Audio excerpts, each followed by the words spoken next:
చేస్తూ పూజించే భక్తి ఎంతో చూస్తున్నావుగా.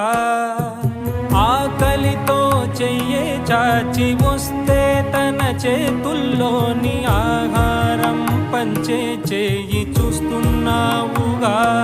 నిన్ను చూడ జనమంతా జగమంతా తిరుగుతారే, సులభంగా నిన్ను చేరే దారెవరు తెలుసుకోరే.